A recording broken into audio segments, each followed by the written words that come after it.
13 years of sharing amazing music with us. Worldwide tours. You opened for Neil Young, performed on David Letterman, multiple albums, multiple award nominations. Tegan and Sara are finally setting foot on our little island for a free Canada Day concert. Have you two ever been here before? You know, we have been there before. You have? we probably haven't been.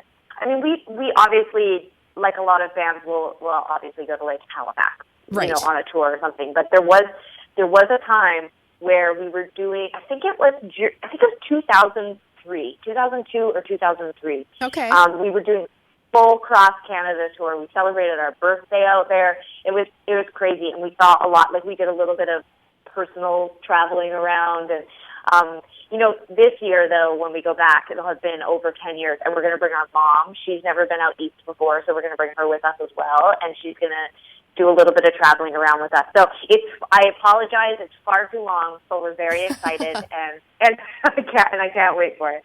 So were you taking your mom to touristy places like Anne of Green Gables house or Brackley Beach, something like that? You know, this is the kind of cool thing about traveling with my mom, is that and we've done a lot of it. We've brought her with us to Europe, India, Australia, New Zealand. She definitely has her interest in seeing tourist stuff, but she's also very just interested in experiencing what it's like to be on tour and sort of doing what we do. And a lot of times we're more interested in doing like local type stuff. Right. You know, whatever the local favorite restaurant is, or, you know, we'll go shopping. My mom still loves to shop. So we might end up doing a little bit mix of both, I think. I definitely know if we're going to drag her all the way across the continent, she's definitely going to want to see some stuff. But she'll also probably be happy just to have, you know, some local experiences as well. Well, make sure you take her to get some Cow's ice cream and some raspberry cordial then.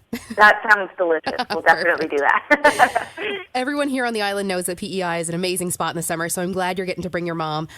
You've traveled the world going to different festivals and shows. One of our listeners, Krista, she wants to know, what's your favorite place you've ever traveled to in the world? Oh, man, that's too hard.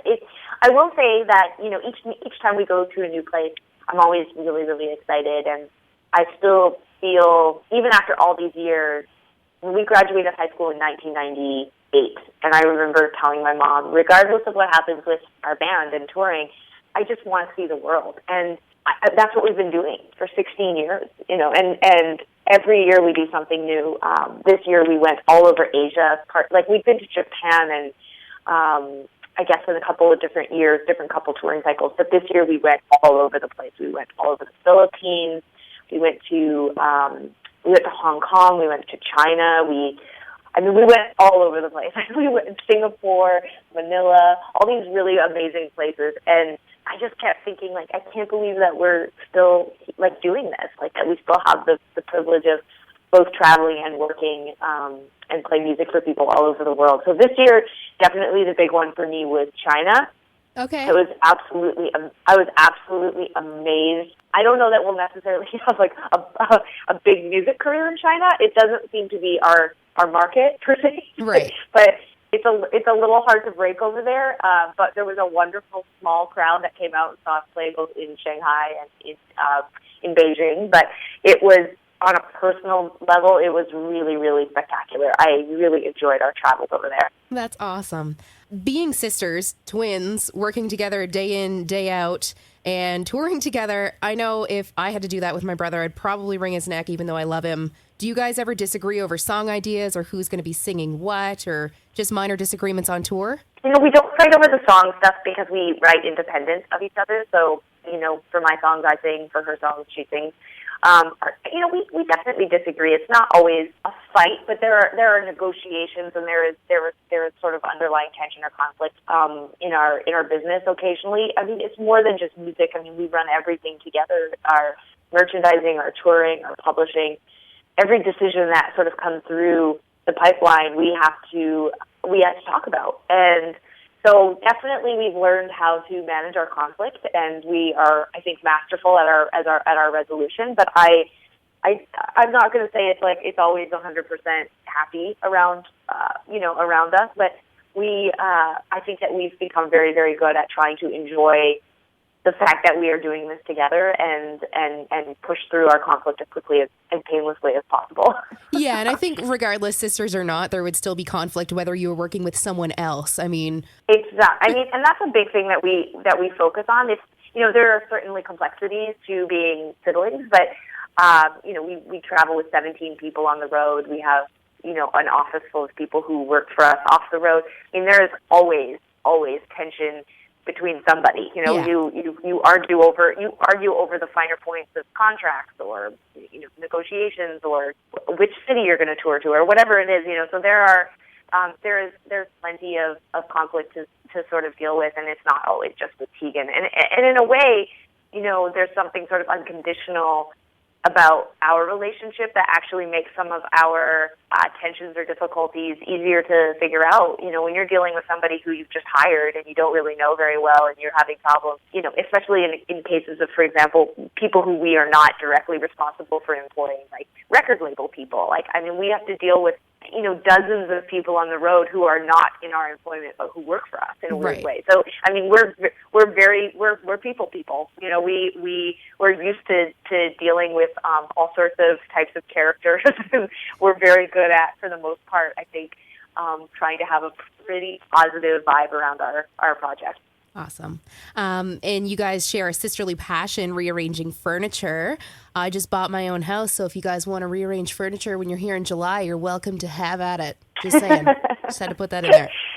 We do love that. We're definitely intense environment people. We're like, our bus is like spotless and clean, and we like everything to be in its right place. And we have someone really fantastic who tours with us who will set up backstage every day with lamps and our wardrobe case and our specific food. Like, everybody has their specific thing that they want on the road. And sometimes he does an amazing job, but sometimes we'll come backstage after everything's been set up, and Tegan within minutes will start moving furniture around. So she'll be like, no, I don't really like the way it feels today. So, we're very proactive, though, about our space. We like to feel comfortable. But, we spent over 280 days on the road last year. So, it is our house. We have to make it feel as comfortable as possible day to day. So. Absolutely. I posted on our Facebook page this morning to see if our listeners had any questions for you. And Mishi, I hope I'm saying her name right, she wants to know who your inspiration was growing up, whether it's musical or otherwise, just who inspires you. I think that we were very musical kids, for sure. We listened to a lot of music in my house. Growing up, my parents were young. When we were born, they were 21, turning 22. So, they were kids. They were very much still in that sort of, youth culture of listening to music, seeing concerts. I think I laugh now thinking about my parents' homes. They're totally adult lives that they have. But when we were growing up, it was like we didn't have, like, normal stuff on the walls. We had, like, Bruce Springsteen posters. My mom loved Kate Bush and dressed crazy. And, we definitely were growing up with young kind of rocker parents. And so that was incredibly influential on me, and it made me very interested in music. At some point, you sort of separate from what your parents like and start making your own choices. We were 90s teenagers, so we grew up listening to, Nirvana and Smashing Pumpkins and the Pixies and Bikini Kill and, like, all those kinds of bands, and we started dressing like those people. And we were definitely a music family, and we really, really cared about the culture of music, and that inspired me. And at some point, I realized I could go from being a fan of music to, like, an actual musician making music and having fans, and that was, like, the greatest thrill ever. So inspiration here, there, and everywhere then. My God. Yeah, absolutely. Mishi also wanted to know, because it's a real issue for young people these days, did you have to deal with bullies growing up, and do you have advice to offer to the young people who are dealing with bullies? We had an interesting experience growing up because we didn't deal with bullies in the traditional sense of, we were not, like, unpopular kids. We always had friends. We were very comfortable in ourselves, and we had a network of both, popular and just normal kids that we were associating with. But there was the normal entanglement of, like, kids butting heads or, certain kids not liking other kids, and we were sometimes in the middle of that. And I think that those are just rough years. Like, middle school sucks, and high school got a little better, but we weren't completely free of that. But I didn't necessarily feel bullied. I felt like there was some there was some mean girl stuff that happened in our lives that was confusing to us because we weren't mean. Right. But I mean, my advice, I guess, is like you get through it. You push through it. You find kids who are like you, and you try to get through it, because the truth is that it's so much better once you're out of school anyway. Yeah. And you get to sort of figure out your life and who you want to be with, who you want to be. And there were some rough years in our life, but I was so grateful to have the support of my parents and some really, really close friends. And that's hard advice to give. If you don't have anybody in your life like that, I guess the hope is that eventually you will find people like that. I think extracurricular activities are so important, because Totally. it's not your choice, who you get set up in school with. Like, you might end up with like a really crappy class, like you just do. But I remember having tons of kids outside of school who I really liked, going to see music, going to see bands. I worked on a teen line. I had a job. Like, there were so many people I could associate with if I didn't like the kids at school. So just get involved, basically. Basically, yeah. Yeah. I have a quick fire question round to wrap this up. Morning, noon, or night? I'm kind of a day person. Okay. I'm a day person for sure. I'm not like a morning person per se, and I'm not a night owl by any stretch of the imagination. So I like to think I do my best work during work hours. All right. Have you ever jumped out of a perfectly good airplane for any reason? No. No. Skydiving's dangerous. Favorite color? Oh, geez, I don't know. Maybe green. Okay. And vampires or zombies? I guess vampires. They're much more romantic. And any hopes to take over the world? No, I'm completely satisfied with our status currently. Awesome. Well, I want to thank you so much for chatting with me today, Sarah. I cannot wait to see you rock the stage here at Canada Day. It's going to be incredible, and I hope you and your mom and Tegan love PEI so much that you come back sooner than 10 years. I hope that we have an amazing time. It'll be hard. We spent our birthday there last time we were there, and and the bar we were playing, they named the pitchers after our birthday. So a pitcher of beer, a very special pitcher of beer after our birthday. So it's going to be hard to compete this time, but we're going to have as much fun as we can. Well, I'll make sure we do something extra special for you this time. Thank you. Thank you. Take care. Bye. Bye-bye.